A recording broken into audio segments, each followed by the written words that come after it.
Good afternoon and welcome to Pakistan Today News from our London studio. I'm Chris Taylor. We begin with escalating tensions along the Pakistan-Afghanistan border. Pakistan's government says the Afghan Taliban opened unprovoked fire on its forces in the Torkham and Tira sectors, prompting what officials describe as a swift and measured response from the military. Islamabad has warned that any further aggression will be met with immediate and severe retaliation, underscoring its commitment to defending national territory and protecting its citizens. The exchange comes days after Pakistan carried out airstrikes on militant camps inside Afghanistan, following a series of terrorist attacks within Pakistan. Relations between the two neighboring countries remain strained, with ongoing cross-border militant activity and counter-terror operations contributing to heightened tensions.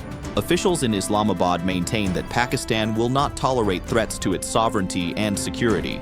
In diplomatic developments, Prime Minister Shehbaz met Sheikh Tamim bin Hamad Al Thani in Doha, reaffirming a shared commitment to regional peace and stability. The two leaders discussed strengthening bilateral cooperation across multiple sectors, including trade, investment, defense collaboration, and labor mobility. Both sides agreed to elevate their strategic partnership and pledged closer coordination on key international issues. A future official visit by the Qatari Emir to Pakistan has also been confirmed, signaling deepening ties between Islamabad and Doha. Analysts say the meeting reflects Pakistan's ongoing efforts to broaden its diplomatic and economic partnerships in the Gulf region. Back home, political developments in Khyber Pakhtunkhwa have drawn attention. Former Chief Minister Ali Amin Gandapur's security detail in Peshawar was reportedly withdrawn, with a 16-member police contingent recalled late Tuesday night. Gandapur claims the move was carried out on the orders of incumbent Chief Minister Sohail Afridi's office. However, the Chief Minister's press secretary has denied issuing any such directive. While two signal jammers and a vehicle were returned, officials insist that Gandapur continues to retain a police escort.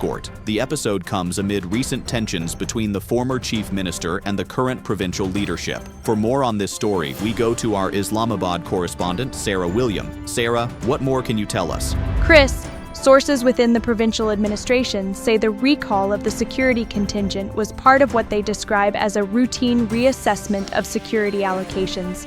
However, political observers note that the timing has raised questions, particularly given the strained relationship between Mr. Gandapur and the sitting chief minister.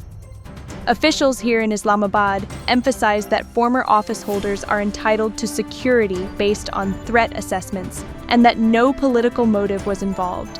Despite assurances, the development has sparked debate within provincial circles about protocol and political decorum. Sarah William reporting from Islamabad, thank you. In other news, the government has amended the National Identity Card Rules 2002, including the Pakistan Origin Card Rules, in a move aimed at modernizing the country's identification system. The changes formally embed QR-based verification as a standard security feature, strengthening digital identity authentication nationwide. Under the amendments, QR codes will be defined as secure, machine-readable barcodes capable of improving verification both online and offline. The revised framework also allows for alternative technologies to replace existing microchips and expands the scope of biometric recognition. Authorities say the reforms will enhance Pakistan's digital ID ecosystem, improve verification speed, and significantly reduce fraud risks. The updated rules also introduce benefits for senior citizens and establish clearer procedures for card suspension, marking a comprehensive overhaul of the identity management system.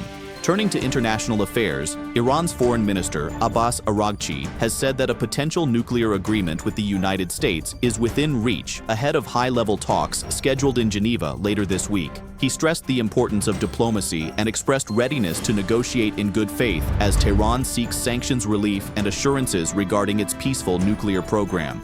U.S. officials have likewise indicated that diplomacy remains their preferred course, though Washington has not ruled out other options should negotiations fail.